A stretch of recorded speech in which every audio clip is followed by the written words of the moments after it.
All right, morning, everyone. We'll go and get started with head coach Jeff Traylor. Please use the raise hand function to ask questions and wait for me to call on you. Greg, you can go first. Jeff, how you doing today? Can you hear me all right? Yeah, we're good. Good morning, Greg. Morning. You said after the game against Army that you guys would have a pissed off football team going to Temple. Have you noticed that attitude this week? How have the guys kind of carried themselves? I'd say very focused. Had a great practice last night. They practiced good Thursday and Wednesday as well. Wednesday we installed the plan, and then Thursday we practiced it a little harder. Then last night we got to it pretty good. Some good on good, full pads, pretty physical practice. Have they been any different given the 1-3 record? I know it's been a lot of winning around here, and it's the first time you guys are in a situation like this. I don't know that we ever feel good. When you're 4-0, like the year we came back and beat Memphis, it's just always different. But us being 1-3 and everybody telling us how bad you are every day is motivating in itself. But you also have to be careful not to let that define your team. And we've made sure and reminded them that there's 3 teams in the country trying to go back to back to back. And that's us, Michigan and Utah. And we know who we are. We just got to play better football. We haven't played good football yet, but we know who we are and we're getting better. We'll go to you, JJ. Jeff, what's the status of Frank Harris this week? He practiced last night, and we'll see what he looks like in Temple. If he moves around well, he'll play. If he doesn't, we'll go with another quarterback. How are you feeling overall about the health of your team coming out of this bye week? We got some offensive line depth back. Buffalo's moving around a lot better. Meach is moving around a lot better. Payne Bear got to practice last night. Ben Rios got to practice last night. So those 4 guys will give us some more depth. We'll see what JT looks like. And we've got some banged up ones that we're holding out right now. But as a whole, we scrimmaged and got after it pretty physically last night and came out of that just banged up. Did you guys practice last night under the lights? Is that the first time you used those? It is. It was the first time last night. That was another monumental step in the old UTSA Roadrunner historic program. Now we get to practice under the lights. Hey, Jake, we'll go to you. Hey, Jeff, how's it going? Hi. Over the last 4 games, your offense has turned the ball over 8 times. What steps does your offense need to take in order to secure the ball this week? Well, ball security is always, one of the number one indicators of a good football team. And we've turned it over 0 the entire year. So I think we're one of 2 teams in the country that have not done that. And then offensively, we fumbled the ball at the running back position a couple of times, which has been very disappointing. We've tried like the Dickens to clean that up. And then offensively, you can't throw it to the other team. We did it on back-to-back consecutive drives against Houston. Then we had the interceptions versus Tennessee, obviously. So it's kind of a mystery. I know that's not what media likes to hear, but it's something we're extremely focused on, and probably worked harder at it this year about causing them than we ever have, and we've caused 0. And we felt like this is going to be one of our better defenses, and that's yet to show up in the last 2 weeks for sure. Temple has also turned the ball over 8 times in the past 4 games. What is your plan to try to win the turnover battle this week? Well, the game always is played up front. Our defensive line has got to be more physical. We've been in 4 games. We've not got a holding penalty yet, so they're not being disruptive. We've not turned the ball over yet, so we're not being disruptive. So we can all talk about how good we are and all this we were supposed to be, but it hasn't showed up yet. Offensively, we've ran the ball well all year except for the Tennessee game. We just got physically whipped, which is disappointing. And we've got to dominate up front. And we thought we were going to be pretty deep and good there. And it's time to show that in conference play. Thank you. You're Steven? welcome. Hey, Coach, how's it going today? Steven, I've been better, but we're all right. We're all starting over. Yeah. So, just what are your thoughts on this new era of going into the American, and where do you think you are compared to where y'all might have been going into, say, Conference USA last year or the year before? Well, I'm more focused on us, honestly, right now. I just thought we'd be in a way different spot than we are. And trying to figure out all those reasons and get it fixed is where all of our attention is right now. So Temple's the only one I'm looking at. Our advanced scouting is on UAB, but I haven't really done that. Obviously, I was like you guys this weekend, I would imagine. You know, I watched the UAB Tulane game. I watched Rice and East Carolina. Thursday night, I watched Tulsa, and I watched, Temple. So it's not like I have total blinders on, but my main objective right now is on Temple. I think we'll be fine, Stephen, if we can fix us. We got to get us fixed. We've got to start playing better football, and that's why y'all hired me to do that. I have a football team that believes in what we do. They're great kids. They show up. They work their tails off. So you've always got a chance, Stephen, when you got kids that are totally bought in, and our kids that really are, in spite of our record right now, they're still totally bought in. And looking at Temple, what stands out to you about them? The way their quarterback spreads the ball around. I mean, he was, I believe the freshman of the year in that conference last year. You look at some of his individual stats, the yards he threw for last year were crazy. Now, this year he had to play in the rain against Miami. He's had some tough situations, but he really deals the ball around. Number 15 is a really good wide receiver. The freshman running back is a good football player. Defensively, they take pride in their Temple toughness. That's where the single digits kind of started back in the day. So they take pride in theirs as well. They are their kickoff return team. What a huge play that was last year against Tulsa. I'm sorry, not last year, last week against Tulsa. They just had some moments, and they played a tough schedule. They played a Big Ten team in Rutgers and a Miami team that's really good right now. So they've played a tough schedule. Greg? Jeff, you mentioned to us last week that in your own life, you've often learned more from the painful moments than from some of the successes. Do you see any of that within the guys? I guess we'll find out Saturday. I know they really stepped up and they practiced well. And there's been nothing but greatness coming from those single-digit guys as far as their leadership and how they're holding each other accountable. And at some point, this thing will turn. You just don't know when. Because when you keep just staying at it in life, and I know I got a million quotes, but it's when you get knocked down, you got to get up. You got to look up, and you never can give up. And just so much of life is just that. It's just being able to honestly assess where you are, evaluate that, fix that, but never, ever lose your swag, man. You can't lose your confidence. Because, you hear enough how bad you are, you'll start believing that nonsense. And I know we don't have a bad football team in spite of what our record is right now. How do you balance that in a setting like a team meeting where you want to be able to point out all the negatives and areas to try to improve, but you also don't want to be something that's discouraging? It's always the why. Like, why is this happening? Is it lack of effort?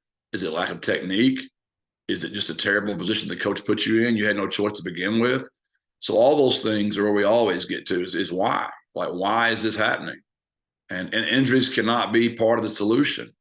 Healthy teams don't win championships. Tough ones do. Next man up. And we all know that. That's why I all played sports when we were little. Every team gets injured. It's just part of the deal. So that can't be part of the equation of why. It's always effort, technique, scheme. Obviously, the player cannot take care of the scheme. That's on me as a coach. The technique should be coached by the coach. And the effort, you can't coach effort. You just put them on the bench if they don't play hard. You touched on the leadership component. Are those guys even more critical at a time like this compared to when, everything's going smoothly? we've got some guys that have been around for a long time. So they've heard this message a lot. Self-evaluation is probably the most important tool of any of us in our lives. So we've got to be honest with ourselves and not listen to the noise, because most of the time that's just noise. There's always some truth amongst the noise, but if you go around your whole life just listen to the noise, you're never going to be able to really affect your own play. So let's tune all that stuff out. You cannot be naive as a coach and not know those guys are not hearing all that stuff. So you got to kind of talk them through that just on their mental space.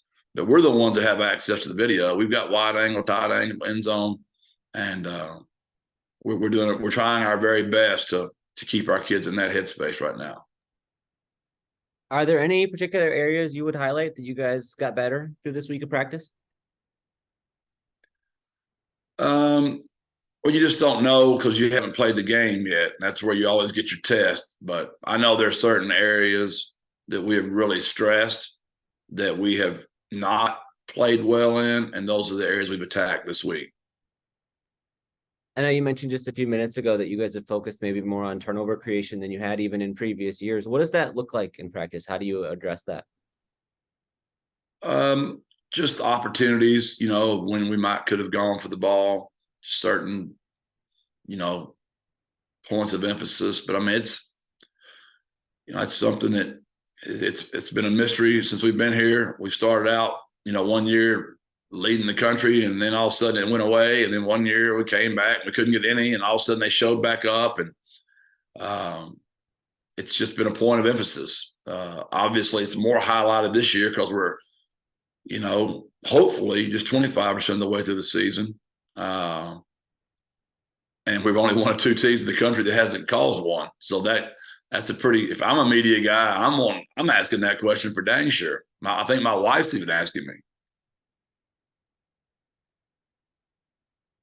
I know you mentioned it's been kind of a pretty normal practice schedule, whereas with a later open week, you might take some off the guys. Do you have to worry at all about wear and tear later in the year, or how do you approach that part of it? Yeah, I know that's a tough spot we're in right there, because we're not playing where we should be playing right now.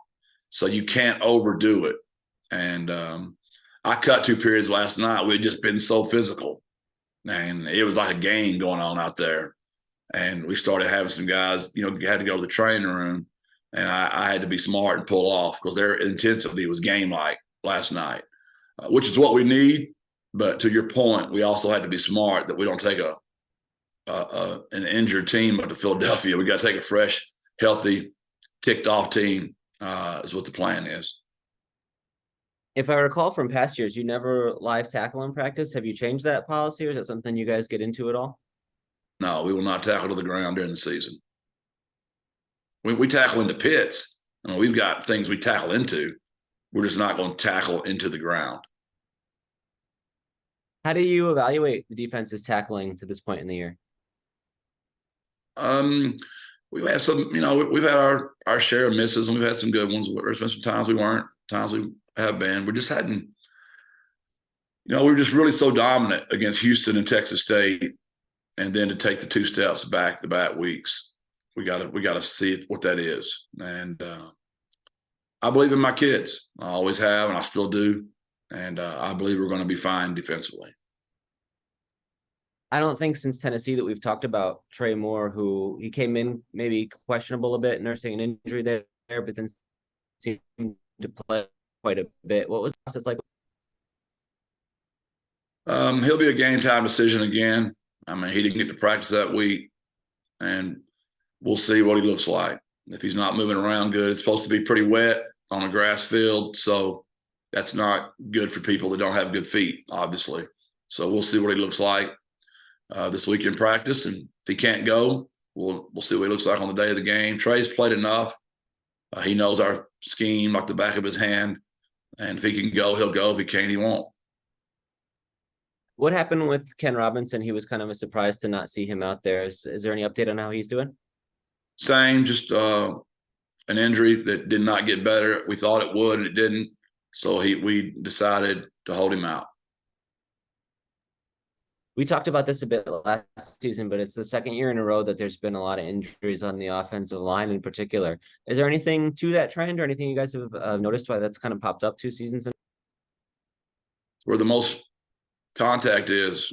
I mean, it's a lot of guys have O-line injuries. We're not the only team. There's a lot of them that have them. So, yeah, we looked. We really worked hard on ankle mobility more than we ever have before because we had so many ankle injuries last year. That hadn't shown up. Each one of those kids' injuries has been a different injury in a different situation again. So Mekhi actually stepped on Eddie's foot. If you go back and watch the game. So we didn't do very many drills where we stepped on each other's feet and tried to, maneuver that. I'm being silly. But some of those things are unavoidable. The way you practice, you got to be smart. Like we lost Payne with a scout team guy, falling into him. So each one, Ben Rios is just doing a back pedal drill when he got injured. So you just got to kind of look at each one of them and then, assess what is that. It's really unfortunate for Mekhi because that's 2 years in a row. Meach was an ACL in the Texas game last year that he's still coming back from. So they've all been kind of different. We haven't had last year we had a terrible run of ankles. But we're also a big block down, kick out team. And a lot of times you're a block down, kick out team, whether that's GT or GY or just power. Because of the angles, you can get people rolled up in your ankles a little bit. So some of that has been in play, but we've been good on our ankles. So I know we've hired a nutritionist and we've tried to be more attentive there. Our body fat's lower than it's ever been before. So we're all the things we're tracking. We're trying to be more attentive to all that. One of the other things you mentioned last week was the impact of the whole adjusting to a new offensive coordinator and how that changes everybody's job there. How do you evaluate the job that Justin Burke has done?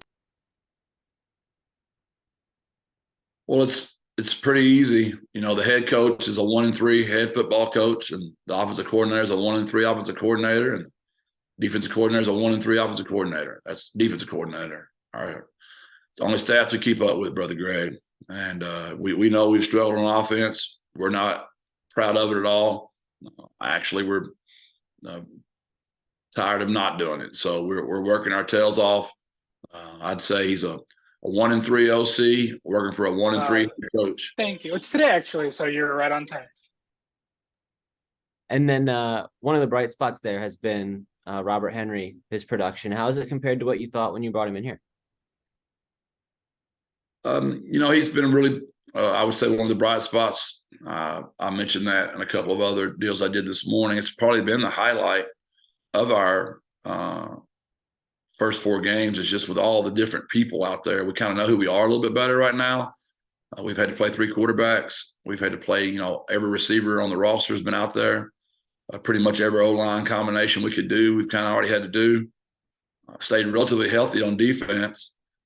We thought that was going to be the strength of our team, which it was the first 2 weeks.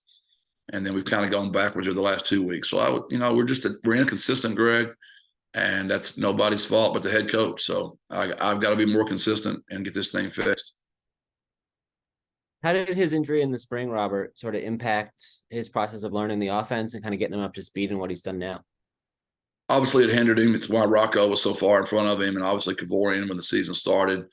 Just knowing all the protections, and I would say that the Lord made him his ability to run the football. He's very talented, but just the pass protections and the things he had to get cleaned up, and we hated it that he missed all of spring. That was tough.